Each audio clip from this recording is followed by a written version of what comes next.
My name is Kayla Morgan. I'm 15 years old. I live in Denver, Colorado, and I'm just a regular high school girl. Or I was until the moment my whole world flipped upside down. I'm not a preacher. I didn't come from a Christian family.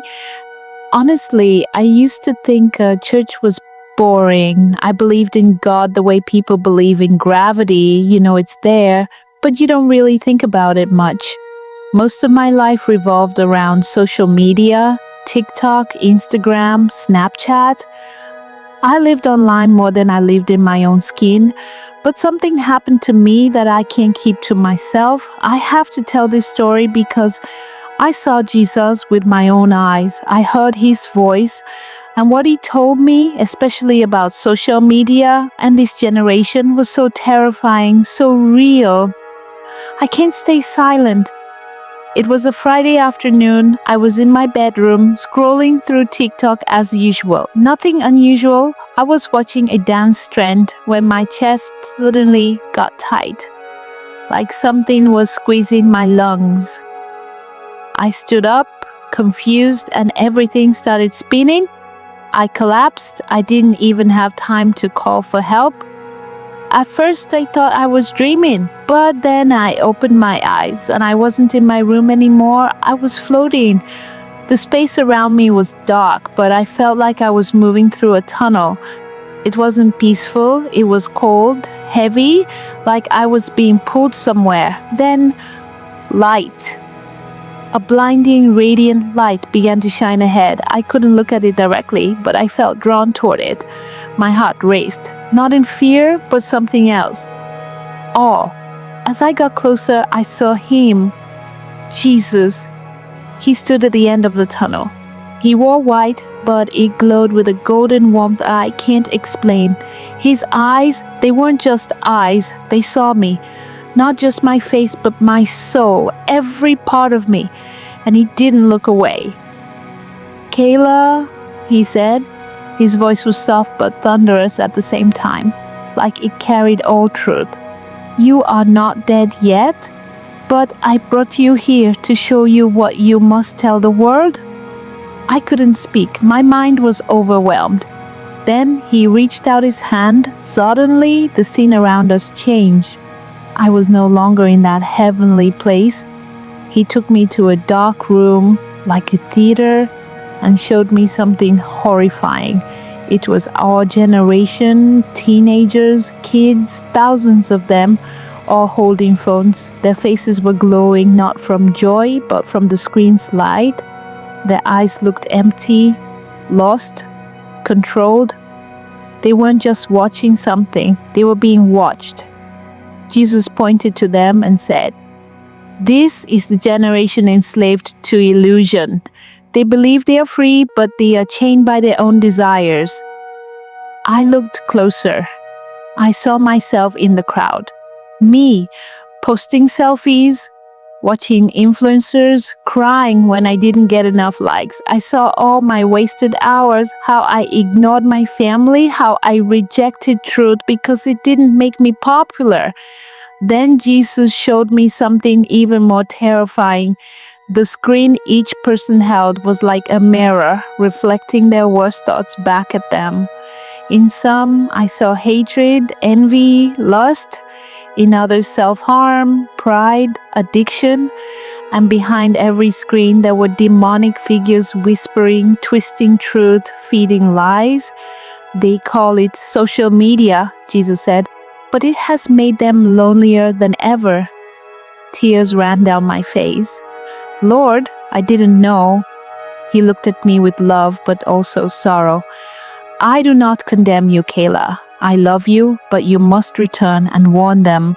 He showed me a girl about 10 years old crying in a room because someone online bullied her.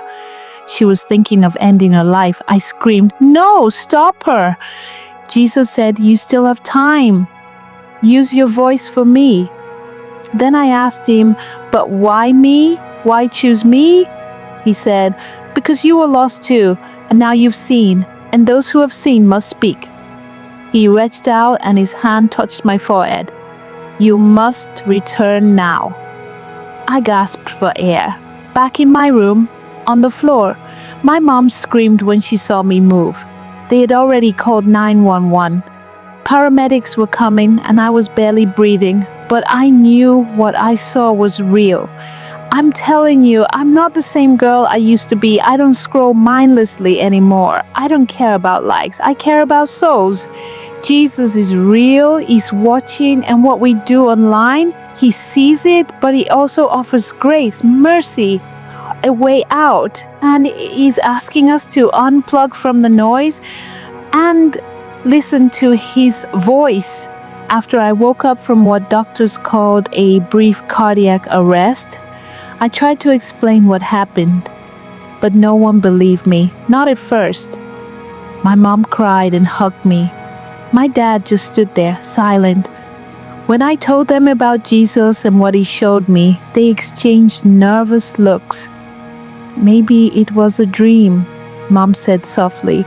The brain can do strange things. But I knew it wasn't just a dream. My spirit had left my body. I had stood in front of Jesus. I had seen what's happening to my generation and the destruction social media is causing, not just physically, but spiritually. That's why I'm telling this story. Even if people laugh, even if they call me delusional or overly religious, I'd rather be mocked than silenced because souls are at stake. After that day, everything changed. I deleted most of my social media accounts. I stopped posting selfies. I opened the Bible for the first time, not because someone told me to, but because I wanted to know this Jesus. I began to pray, not just before bed, but during the day. I started journaling everything I remembered, the images, the words Jesus spoke, especially this one sentence that echoes in my soul even now. They scroll through the lies and ignore my voice. I started sharing my testimony with anyone who would listen, at school, at church, even online. I made a video just sitting in my room, talking to the camera with no filter, no makeup, no background music. I said, I died, and Jesus showed me what's really happening to us. Social media is a trap, but there's a way out. His name is Jesus. That video went viral, not for likes or clout, but because people felt something real in it. And I got hundreds of messages from people saying, this woke me up.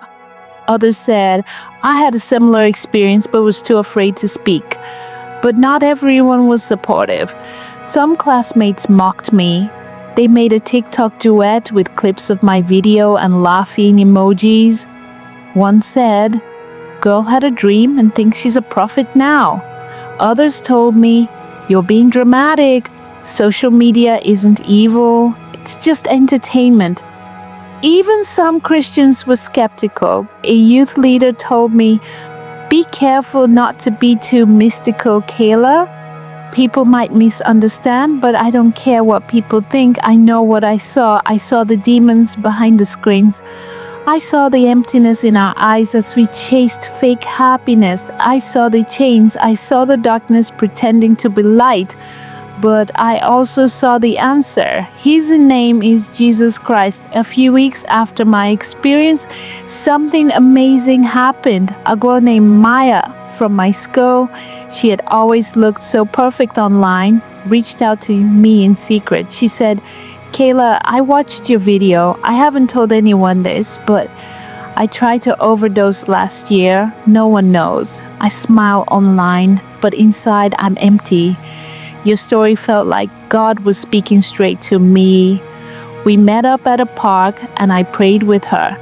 Right there on a bench under a cloudy Colorado sky, she gave her life to Jesus.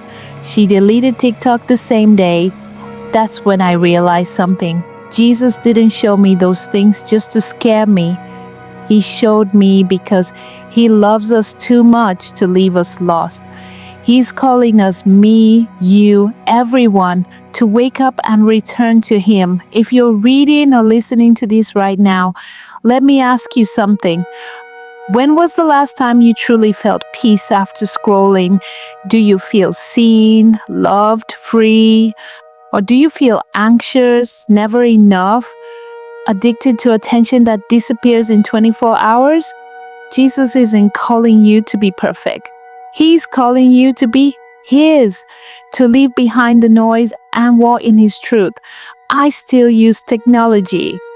I'm not saying phones are evil, but now I use them on purpose, not to seek validation, but to share truth, not to show off my life, but to point to the one who gave me life again. My NDE wasn't a punishment, it was a rescue mission.